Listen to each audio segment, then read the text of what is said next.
Thanks, brother. Now we're going to go back to sort of alphabetical order. As an internationally known entrepreneur, he founded the MMG Center for Performance and Leadership Development. It really blew me away when I was at it not long ago in Chicago, me and Les Brown. He's an international trainer and speaker with more than 20 years experience in moving audiences into action. His name is Barry Donalson. He is the HNIC. At 5 Lakes, I mean HNI, brother making huge paper. Lives here in Dallas and in Chicago. I think he has a third home in the Caribbean. Yes, he is single. He has a beautiful child by the woman he had married, right? Ain't no baby daddy kind of thing, you know, it ain't about that, right? He's a brilliant brother. I was impressed by him because not only does he know how to make money, he knows how to serve our people. He's invested millions of dollars in building a facility so that we can come and gather like this in Chicago and learn from each other. Will you please welcome to the stage Mr. Barry Donalson.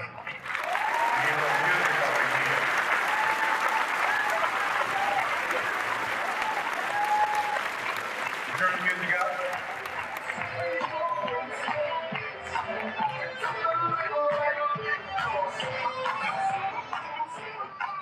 How we doing? Let's get up for George Frazier. Amazing. Let's get up for George Frazier. Thank you very much.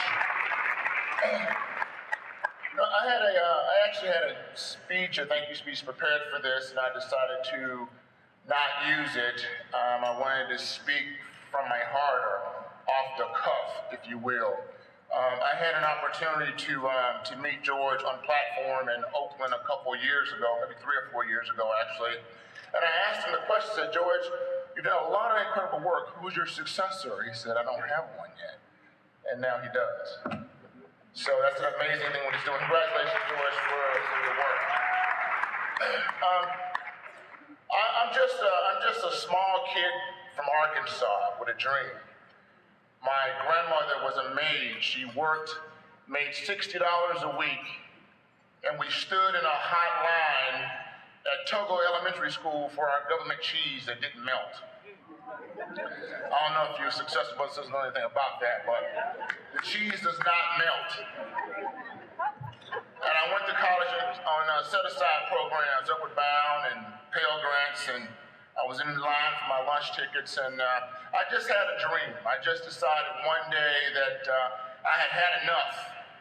I had enough of people telling me what to do, and I had enough of struggling. I was tired of not having anything in my life. I'm a first-generation college student. And so I graduated from the University of Arkansas, and I went to work in corporate America. And to be frankly honest with you, I was psychologically unemployable.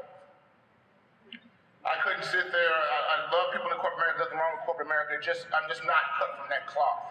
So I decided to pursue my own dreams and do things on my own. And I joined a business called Professional Networking, and I worked really hard and struggled with it, and it failed a few years. And I went on, and today I have a business that this year did about $300 million in business and sales.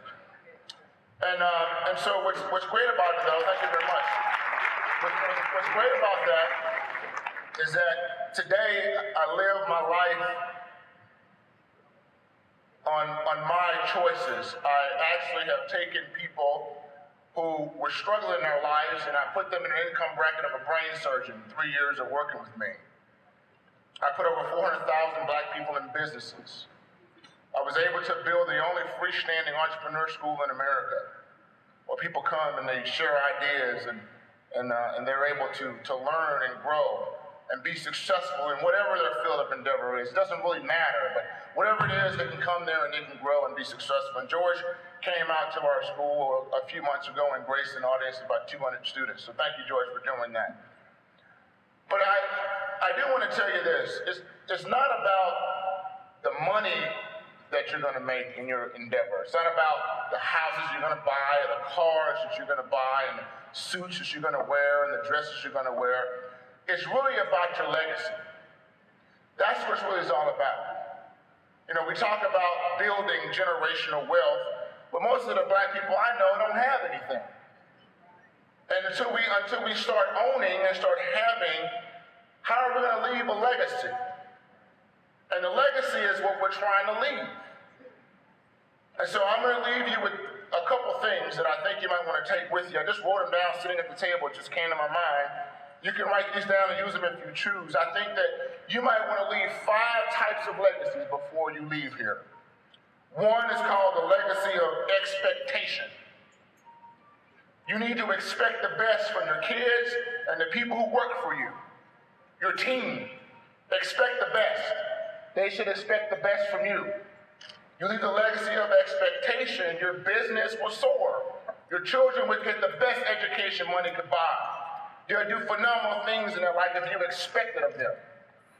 Second thing is called, what I said, the legacy of encouragement.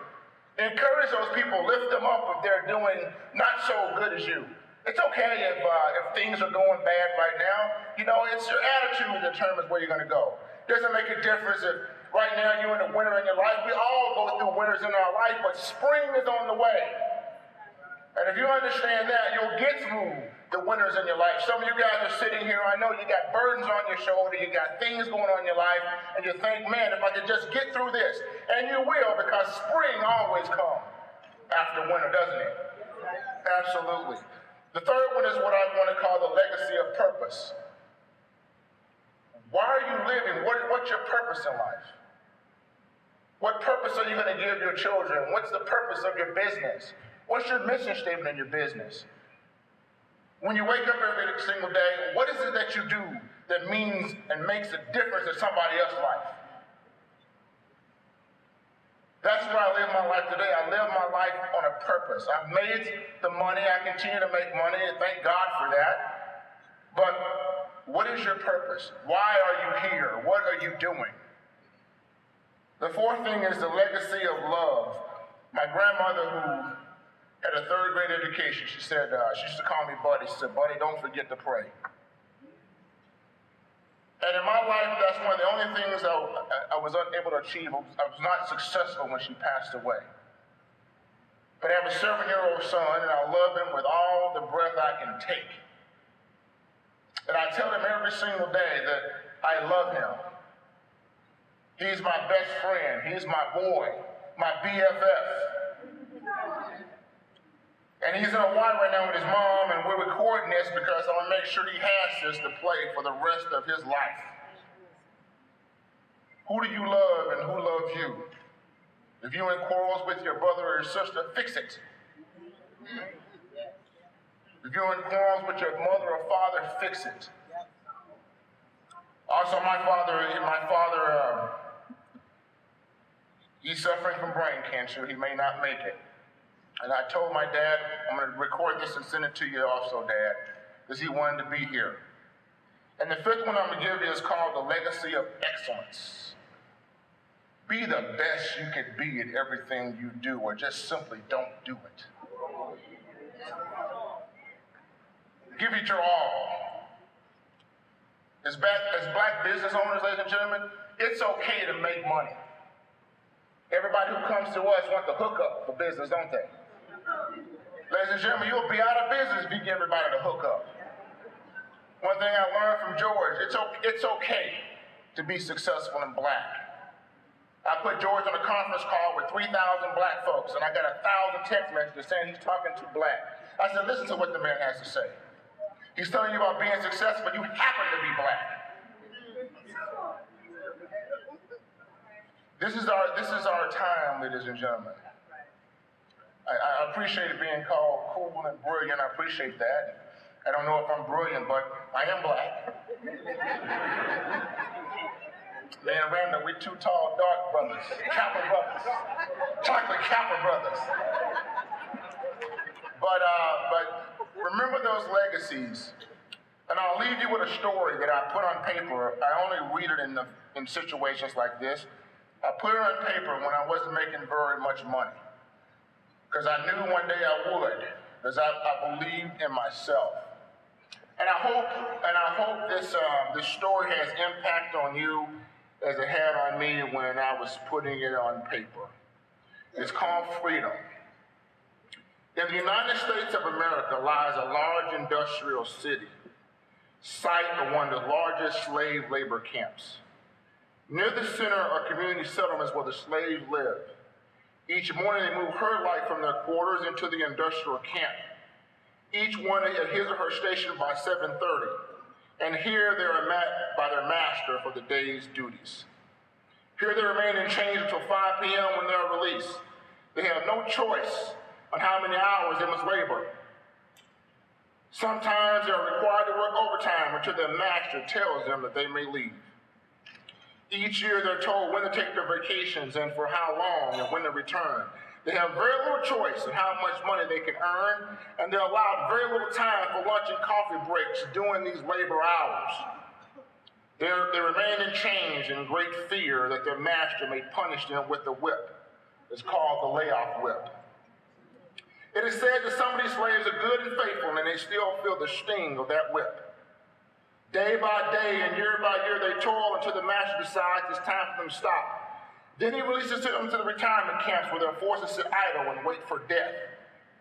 It is a well-known fact that some of these slaves really want to work, but some of them are even whipped until they have to stop. It's called the pension whip. I know these slave labor camps exist because I'm a free man who live among the slaves. I'm in a business for myself. I am truly free. I rise in the morning, cough on my own schedule. I decide my own hours, and I can even sleep in late while the slaves are at work. I can vacation when and where and with whom I please, and I'm free to take my coffee breaks and lunch when I decide. And of course, I can decide my own paycheck because I am no longer a slave. I can choose to work when and when I please, and I am free to stay in the city for as long as I want to, and I can even move into green pastures if I decide to. You know, I've seen many of slaves pick up their belongings and move into a new city in search of a new master. There's a real hope for the slave, though. He or she may buy their own freedom. The price is not high for those who are willing to pay the price. Well, what is the price? One must be willing to be their own master. One must be willing to be their own master. One must be willing to be their own master. Hey, Joyce, thank you very much. God bless you. I appreciate it.